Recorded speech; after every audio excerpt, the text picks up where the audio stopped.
कहानी की शुरुआत घने जंगल के बीच बने एक पुराने केबिन से होती है, जहां अचानक उस केबिन की खिड़की से एक लड़का जान बचाकर बाहर कूद आया और बिना पीछे मुड़े पूरी ताकत के साथ जंगल की ओर दौड़ पड़ा। उसी समय घर के अंदर से एक चुड़ैल जैसी डरावनी औरत बाहर निकली। उसने वो बंदूक उठा ली जो लड़का घबराहट में पीछे छोड़ गया था और खून लगे गिलास को जीभ से चाटने लगी। उधर लड़का डर के मारे जंगल में गिरता पड़ता भागता रहा। भागते भागते उसने जल्दी से एक लिफाफा अपने बैग के अंदर छिपा लिया, जैसे वह उसके लिए सबसे कीमती चीज हो। फिर उसके हाथ बार बार खाली कमर की तरफ जा रहे थे। तब अचानक पूरे जंगल में उस औरत की डरावनी हंसी गूंज उठी। उसी पल ऊपर से तेज रोशनी उस पर पड़ी, जिससे उसकी आंखें चौंधी आ गईं। फिर उसी रात जंगल में गश्त कर रहे पुलिस ऑफिसर्स ने उस लड़के को ढूंढ निकाला। जब उन्होंने उसे पास से देखा तो उन्होंने पहचान लिया कि वह रॉनी हार्लो था, पर रॉनी बिल्कुल चुप था। उसकी आंखें खाली थीं और वह किसी ट्रांस जैसी हालत में दिख रहा था। इसके बाद कहानी साल 1997 में मार्थ वाइनर्ड नाम के एक छोटे से आइलैंड पर शिफ्ट होती है, जहां नोहा नाम का एक लड़का अपनी मां मार्थ और अपनी छोटी बहन के साथ रहता था। उनका एक सुंदर सा बीच हाउस था जो समुद्र के बिल्कुल पास बना हुआ था, और गर्मियों के मौसम में वे उस घर के कमरे यात्रियों को किराए पर दिया करते थे। उसी सुबह उनके घर एक नई किराएदार आई, जिसका नाम मिस हेल्वसन था। वो सिर से पैर तक काले कपड़ों में थी और उसका लुक बाकी लोगों से बिल्कुल अलग था। उसे देखते ही नोहा के दिल में एक अजीब सा डर बैठ गया, लेकिन उसने इस एहसास को नजरअंदाज किया और वहां से चला गया। जिसके बाद नोहा एक एडिटर से मिलने पहुंचा। दरअसल नोहा अपने पिता की तरह एक फेमस रिपोर्टर बनना चाहता था। इसी वजह से वह अक्सर इस शहर के बारे में लेख लिखा करता था। रोज की तरह इस दिन भी उसने एक लेख लिखा था और वही लेख उसने एडिटर को पढ़ने दी। वो लेख एक ऐसे आदमी के बारे में थी जो चुपचाप एक औरत पर गंदी नजर रखता था। एडिटर ने कहानी को ध्यान से पढ़ा। शुरुआत में उसे नोहा की लेखन शैली पसंद आई, लेकिन आखिर में उसने कहानी छापने से मना कर दिया। उसने नोहा को समझाते हुए कहा कि यह जगह बहुत सुरक्षित मानी जाती है। लोग यहाँ डरने या घबराने के लिए नहीं, बल्कि शांति, सुकून और आराम के लिए आते हैं।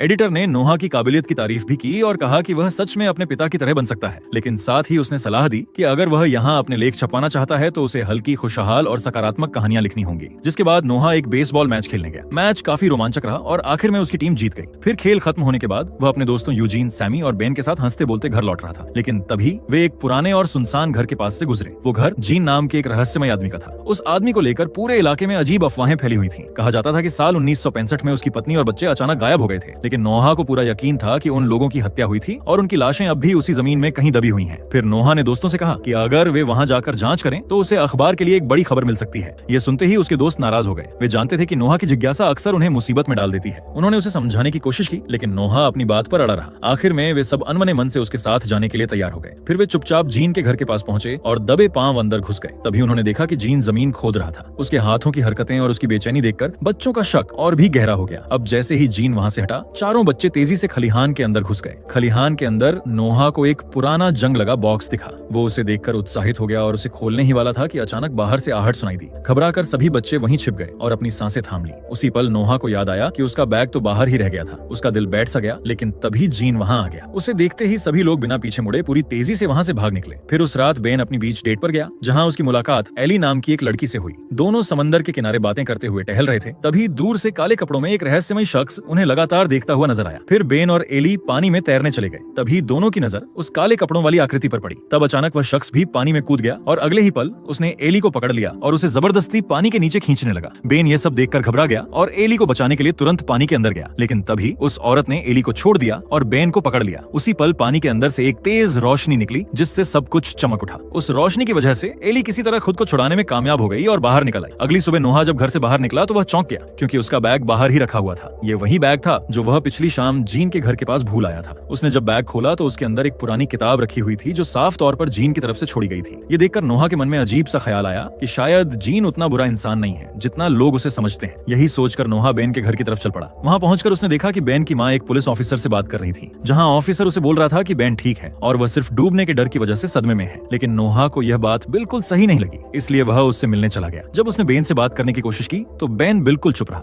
वो तो नोहा के सवालों का जवाब ही नहीं दे रहा था और उल्टा उसकी आंखों में वही अजीब सा खालीपन था जो कहानी की शुरुआत में रॉनी की आंखों में दिखाई दिया था। इसके बाद नोहा ने एली से बात की। एली अब भी डरी हुई थी और बार बार कांप रही थी, पर उसने नोहा को पूरी घटना विस्तार से बताई। एली की बातों को सुनकर नोहा को यकीन होने लगा कि यह कोई साधारण हादसा नहीं था। नोहा ने कहा कि उन्हें यह सब पुलिस को बताना चाहिए, लेकिन एली की आंखों में बेबसी आ गई। उसने बताया कि उसने पहले ही सब कुछ बताने की कोशिश की, लेकिन किसी ने उसकी बात पर भरोसा नहीं किया। ये सब सुनकर नोहा सच्चाई जानने के लिए बीच पर गया। तभी उसे वहां काले कपड़े का एक टुकड़ा मिला। दूर उसे मिस हेल्वरसन भी दिखाई दी। इसके बाद नोहा सीधे जीन के घर पहुंचा। उसने पहले बैग लौटाने के लिए उसका धन्यवाद किया और फिर पिछली रात चुपके से अंदर घुसने के लिए माफी भी मांगी। थोड़ी बातचीत के बाद नोहा को पता चला कि जीन पहले एक पुलिस अफसर रह चुका था। ये सुनकर नोहा की उम्मीद जगी। उसने जीन से मदद मांगी और समुद्र में हुई पूरी घटना उसे बता दी, लेकिन जीन ने उसकी बातों को बेकार की कल्पना कहकर टाल दिया और बिना कुछ और सुने उसने उसके मुंह पर दरवाजा बंद कर दिया। जिसके बाद नोहा घर लौट आया, जहां मार्थ ने उसके लिए खाना तैयार किया था। उसने नोहा से कहा कि वह ये खाना चुपचाप मिस हेल्वरसन के कमरे के दरवाजे के बाहर रखते। नोहा का मन तो नहीं था, लेकिन वह चुपचाप प्लेट लेकर ऊपर चला गया। जब नोहा मिस हेल्वरसन के दरवाजे के पास पहुंचा तो अंदर से अजीब सी बड़बड़ाहट सुनाई देने लगी। जिज्ञासा के मारे उसने धीरे से चाकू लिया और दरवाजे के नीचे की दरार से झांकने की कोशिश करने लगा। उसी पल उसे एहसास हुआ कि मिस हेल्वरसन अंदर से उसे ही घूर रही थी। ये देखते ही नोहा के शरीर में सिहरन दौड़ गई और डर के मारे वह प्लेट वहीं छोड़कर तेजी से वहां से भाग गया। उधर जीन अपने घर में अकेला बैठा पुराने वीडियो देख रहा था। स्क्रीन पर उसका परिवार नजर आ रहा था। उन पलों को देखकर जीन की आंखें भर आईं और उसका चेहरा उदास हो गया। तभी उसने टीवी ऑन किया। खबरों में बेन के डूबने की घटना दिखाई जा रही थी। ये खबर देखते ही जीन बेचैन हो उठा। फिर अगले दिन बेसबॉल मैच के दौरान नोहा बहुत गुस्से में था। उसका ध्यान खेल में नहीं लग रहा था और एक फैसले को लेकर उसकी अंपायर से बहस हो गई। माहौल बिगड़ता देख जीन वहां पहुंचा। उसने नोहा को शांत किया और उसे खेलने के कुछ तरीके बताए। जाते जाते जीन ने कहा कि वो बेन से भी बात करेगा। ये सुनकर नोहा को पहली बार थोड़ी उम्मीद महसूस हुई। मैच के बाद नोहा जीन को बेन के पास ले गया। बेन अभी ट्रांस जैसी हालत में था। जब जीन ने उससे समुद्र की घटना के बारे में पूछा तो बेन ने सपाट लहजे में कहा कि वह लहरों की वजह से खींच गया था। उसने पानी के अंदर दिखाई दी तेज रोशनी का जिक्र तो किया, लेकिन उस बूढ़ी औरत के बारे में कुछ भी नहीं बताया। ये सुनकर जीन ने बेन की बातों को ज्यादा गंभीरता से नहीं लिया और इसे एक सामान्य हादसा मानकर नजरअंदाज कर दिया। ये देखकर नोहा को गुस्सा आ गया। उसने जीन से कहा कि बेन झूठ बोल रहा है और कुछ छिपा रहा है, लेकिन जीन ने समझाते हुए कहा कि अगर किसी ने बेन को पकड़ा होता तो उसके शरीर पर चोट या संघर्ष के निशान जरूर होते। इसके बाद कहानी उस रात की तरफ शिफ्ट हो जाती है जब कुछ यंगस्टर्स बीच पर पार्टी कर रहे थे। उसी भीड़ में एक लड़के की नजर एक बेहद खूबसूरत लड़की पर पड़ी। वो लड़की भी उसे देखकर मुस्कुरा रही थी और साफ तौर पर उसमें दिलचस्पी दिखा रही थी। कुछ देर बाद वह लड़की उसे पार्टी से दूर जंगल की तरफ ले जाने लगी। वो जगह नो मैनस लैंड के नाम से जानी जाती थी। लड़का वहां जाने से हिचक रहा था क्योंकि उसे पता था कि यह इलाका प्रतिबंधित है और दूसरे विश्व युद्ध के समय यहाँ बमों का परीक्षण हुआ करता था। लेकिन लड़की ने उसकी बातों को अनदेखा कर दिया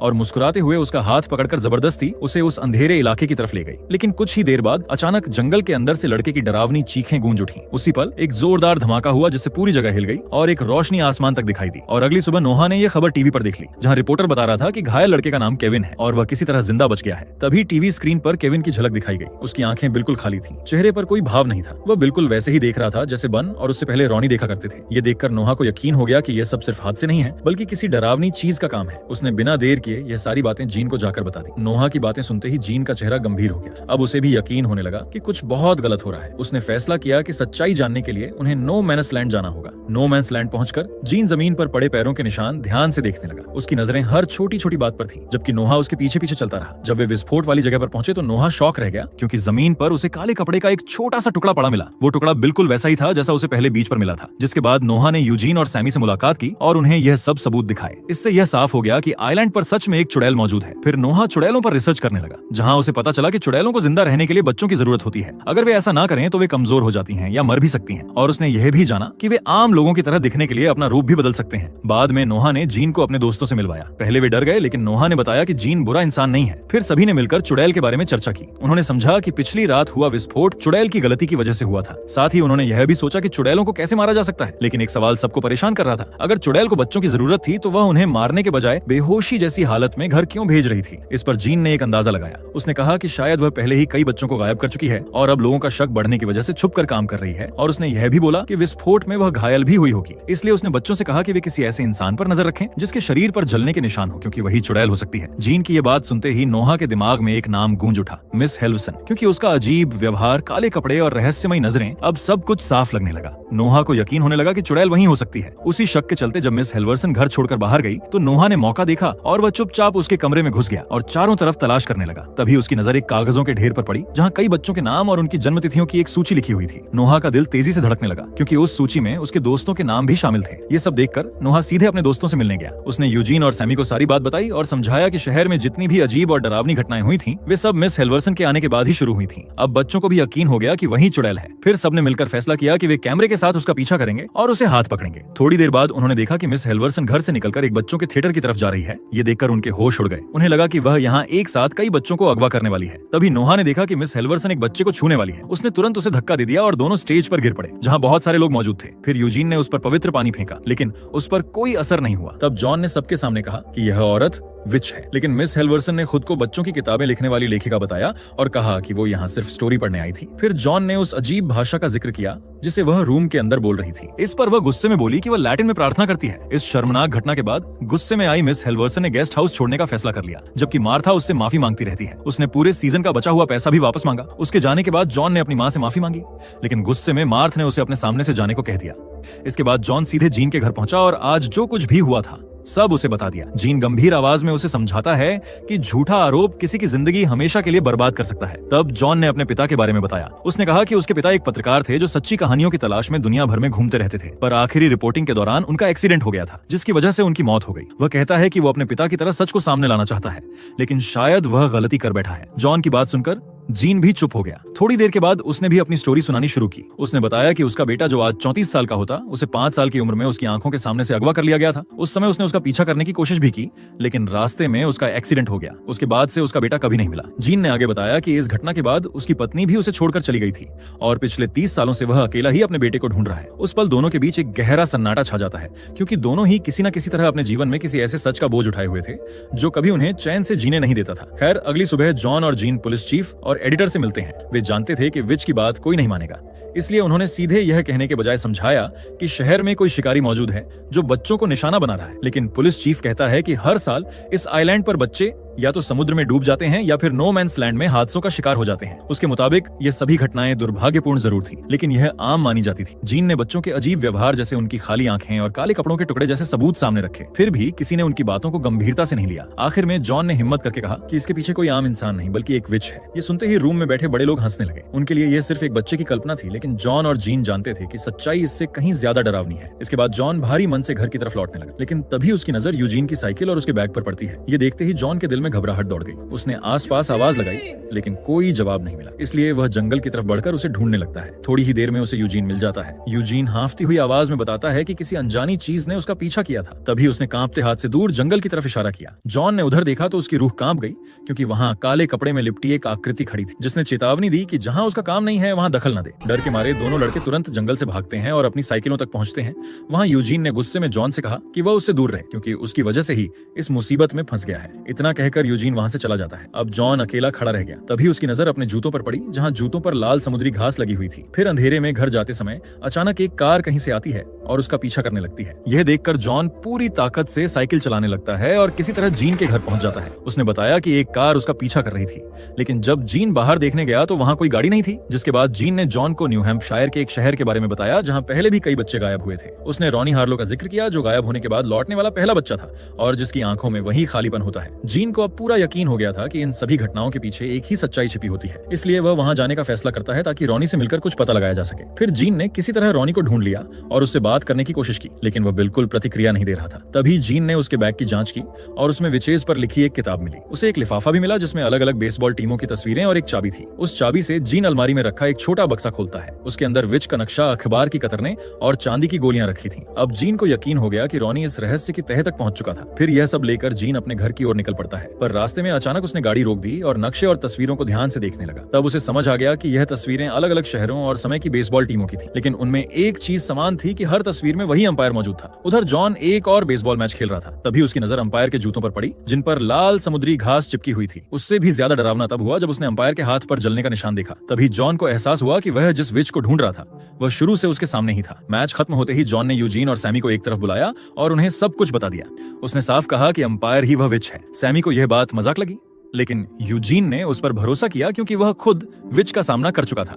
यूजीन ने बताया कि उसे अंपायर का पता मालूम है और तीनों ने वहां जाने का फैसला किया। कुछ ही देर में वे कैमरा और एक बेसबॉल बैट लेकर अंपायर के घर पहुंच गए। फिर चुपचाप अंदर घुसकर वे सब कुछ रिकॉर्ड करने लगे। तभी जॉन ने देखा कि अंपायर के पास कई नकली पहचान पत्र थे। वहीं यूजीन और सैमी को कई बच्चों के जूते मिले। तभी अचानक अंपायर उनके सामने आ गया और उन्हें बेहोश कर दिया। कुछ देर के बाद जब उन्हें होश आया तो उन्होंने खुद को रस्सियों से बंधा हुआ पाया। तभी अंपायर उनके सामने आया। उसके हाथ में 2 चाकू थे जिनकी धार हल्की रोशनी में चमक रही थी। वह बोला कि वह महीनों से भूखा है और अब खुद को रोक नहीं पा रहा है। फिर वह अपनी सच्चाई बताने लगा कि जिंदा रहने के लिए उसे बच्चों का शिकार करना पड़ता है और हर कुछ सालों में अपनी पहचान और जगह बदलनी पड़ती है। आखिर में उसने कहा कि मार्थ वाइनर्ड उसके लिए सबसे सही जगह थी, क्योंकि हर गर्मी में यहाँ बच्चों की भरमार रहती थी। वो हंसते हुए बोला कि सिर्फ बच्चों की जवानी पीना काफी नहीं होता। ये कहते हुए उसने तीनों की तरफ देखा और ठंडी आवाज में कहा कि अब उनकी बारी है। फिर उसने जॉन को पहले खाने का फैसला किया। जैसे ही उसने जॉन को छुआ, उसका असली डरावना रूप सामने आ गया और वह जॉन को घसीटते हुए अंदर ले जाने लगी। तभी जॉन ने अपना लाइटर दोस्तों की तरफ फेंक दिया।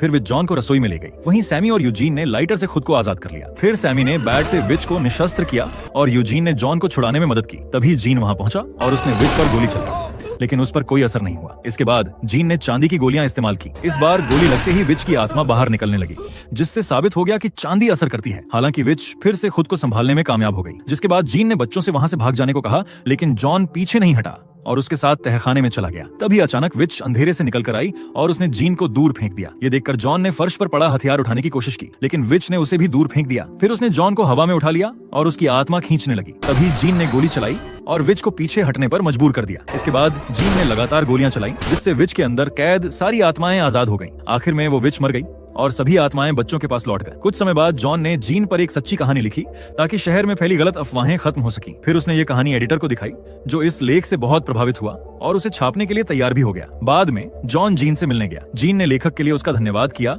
और बताया कि कई बच्चे अब नॉर्मल हो चुके हैं। फिर कहानी के अंत में रिटायर हो चुका जीन अपनी एक्स वाइफ से मिलने पहुंचा, इस उम्मीद के साथ कि वो अपने टूटे रिश्ते को फिर से जोड़ सके। और इसी के साथ ये फिल्म यहीं खत्म होती है।